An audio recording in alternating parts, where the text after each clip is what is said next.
Hay nako mga besh, wala talagang tanggi sa bunso ko. Basta humiling, luto agad ang beshi nyo. Ito talaga mga besh, yung ginagawang pansisig na parte ng baboy. Makakabili kayo niyan mga besh sa isang kilalang supermarket.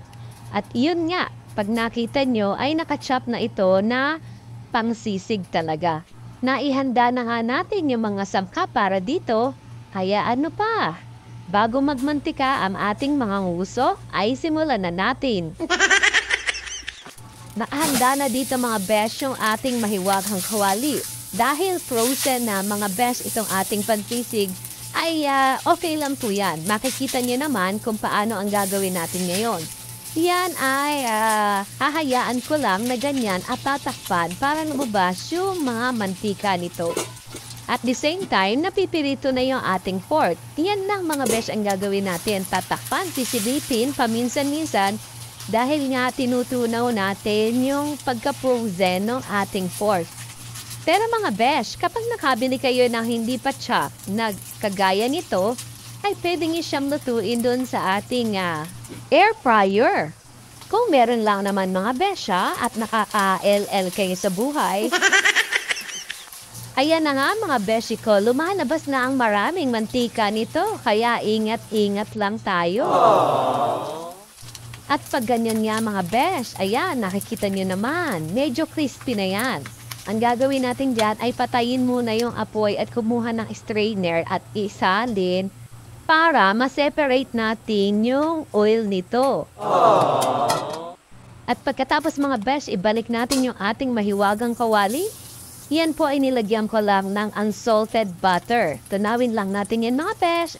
Yan mga besh ang napuhang oil kanina pero hindi na natin yun isasama.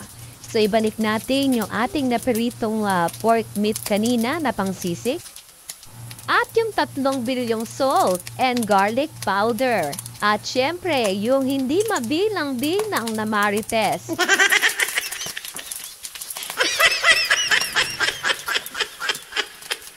At syempre mga beshi ko, pinipigaan ko rin yan ng 2 kalamansi o lime juice.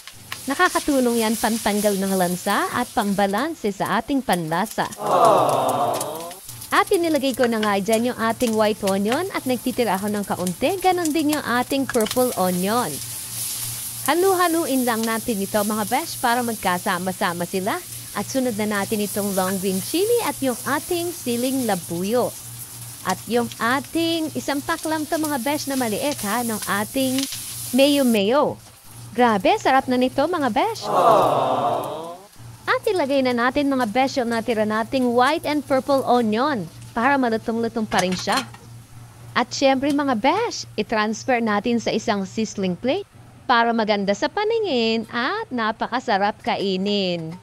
Lalo na't mainit pa.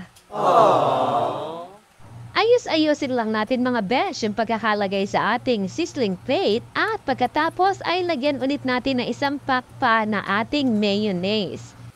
At yun lang yung ating egg na hindi nabuo ang egg yolk. Pero okay lang yan mga besh. Sigurado masarap pa rin ang lasa nito.